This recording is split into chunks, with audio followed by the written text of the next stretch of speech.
All right, here we go. In 3, 2, 1.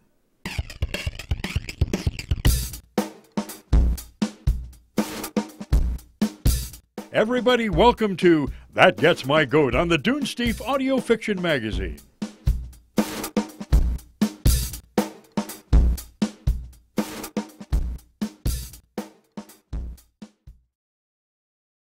Hey everybody, welcome to Test of the Video Podcast. I'm Big Anklevich.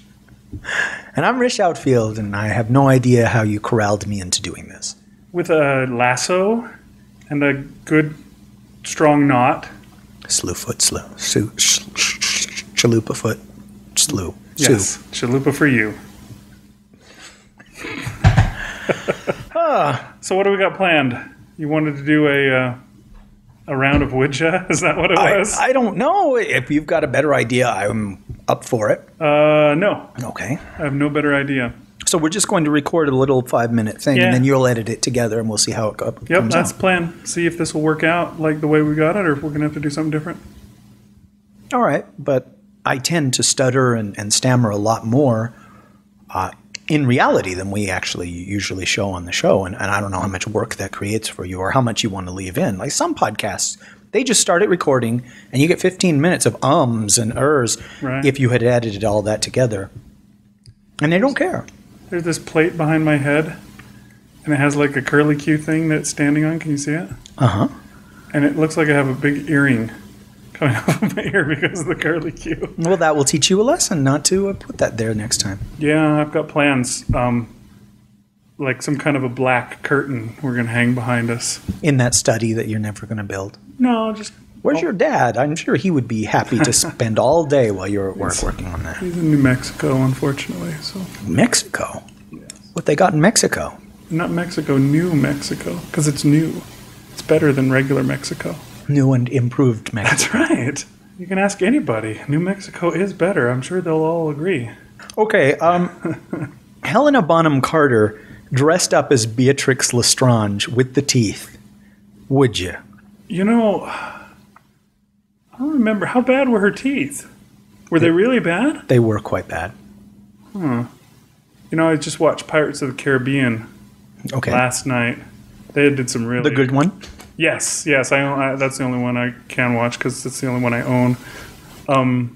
But yeah, they did some pretty good job with some pretty raunchy teeth in that film, man. Holy crap. I don't remember Helena Bonham Carter's teeth from Harry Potter for some reason, but... Well, they wouldn't be as bad as Barbossa's were in the Pirates. Right. But I don't know, I probably would, man. I tell you, I kind of dig on Helena Bonham Carter, strangely enough. I think she's attractive, and just putting on the crazy gothy dress is not going to make it worse. Okay. The teeth might make it worse, I'll admit. What about when she was in Planet of the Apes as a chimpanzee? What do you think then? That might be too much for me. I don't know that I could go chimpanzee. You know, maybe what we ought to do is sit like this and look off to the side, and then we can put the two pictures side by side.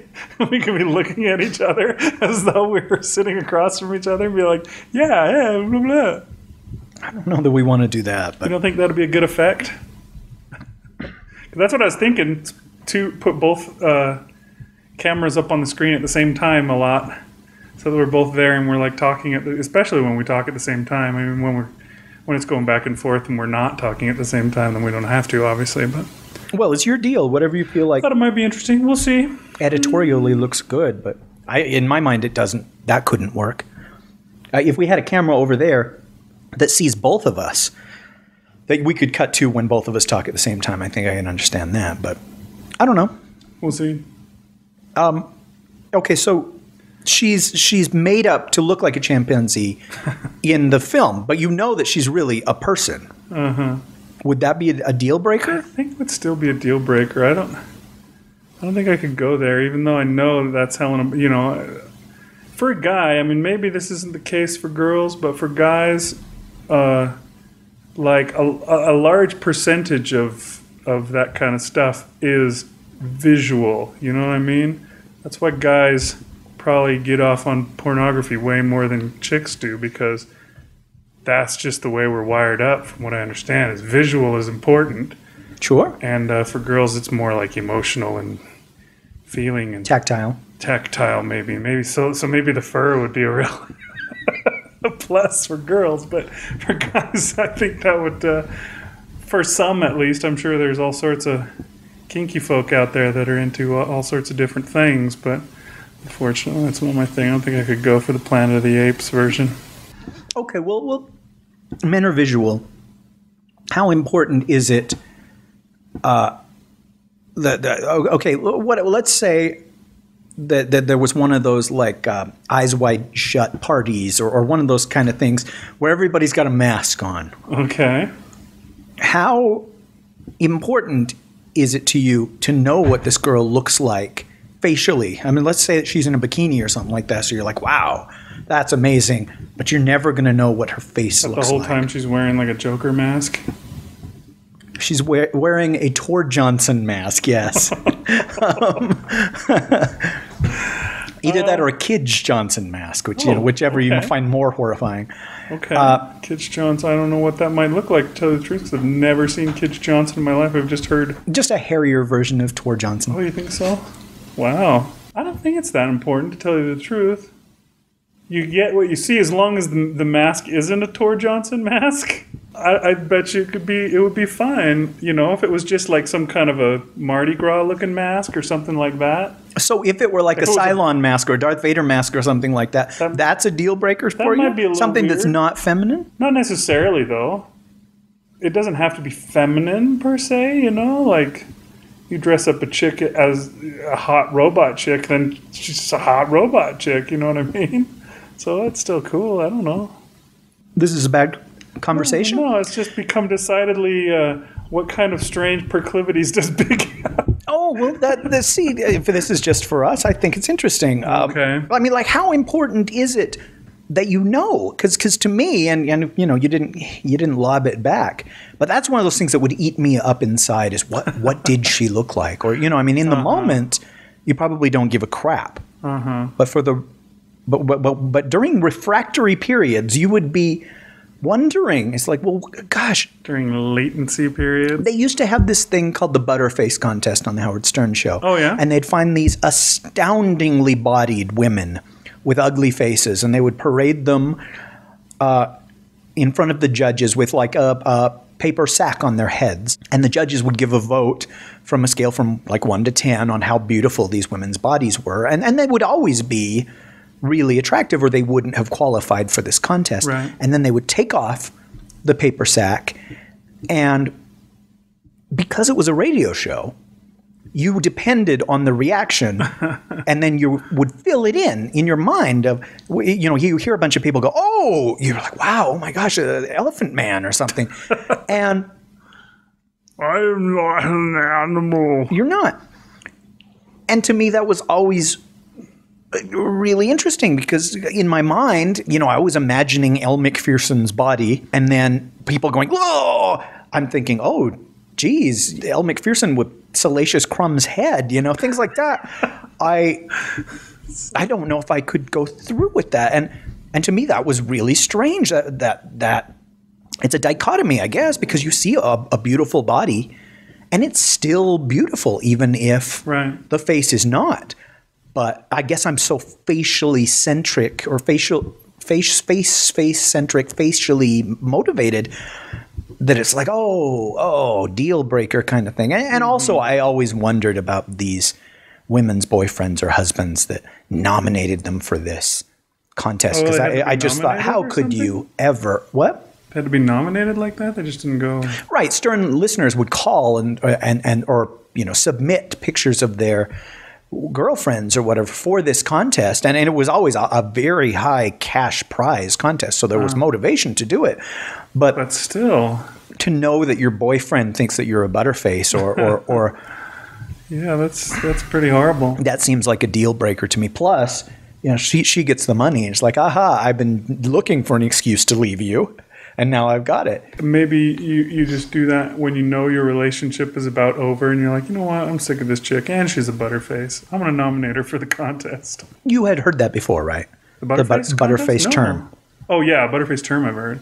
everything is hot butterface. But her face, yes. And gosh, that's got to be rough. You see, I'm not a woman, except for where it counts, and I would be one of those that would devastate me the second somebody called me a butterface. Although there are probably worse things that you can call a woman. But you have been called a butter's face pretty often, though, huh? No, not even that. No, wait, no, just a butt face. That's what it was. That's right. And women, they know what they look like, right? A woman knows if she's attractive or not.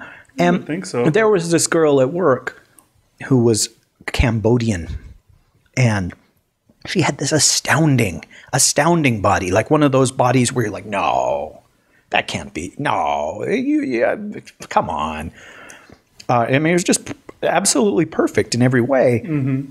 But boy, she was just facially not attractive, and yet she really carried herself like she was super hot from top to bottom, and had some sexy way of talking and acting and flirting with all the guys, and that was a conversation we would have over many lunches of.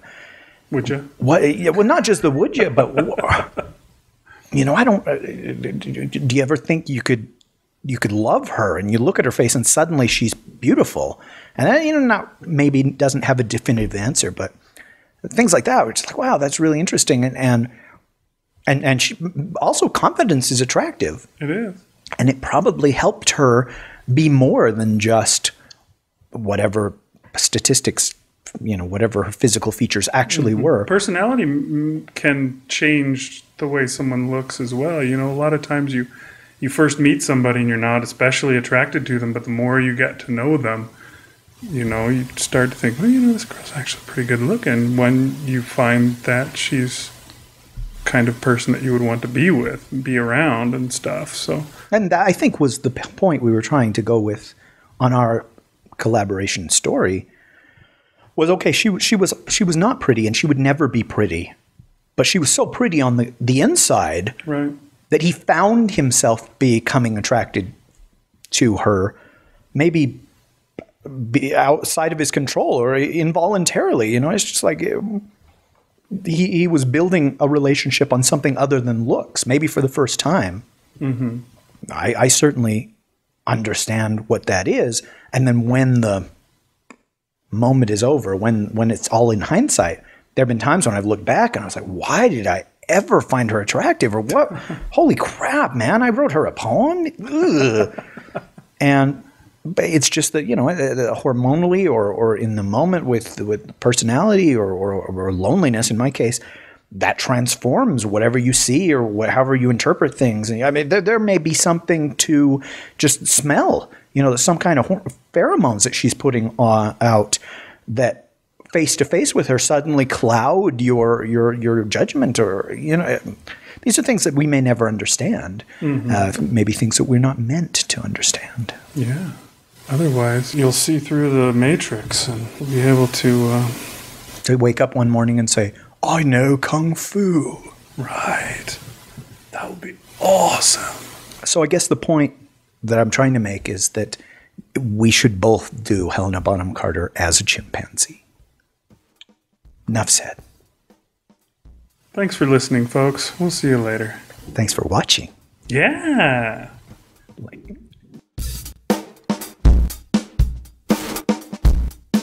Good night, everybody.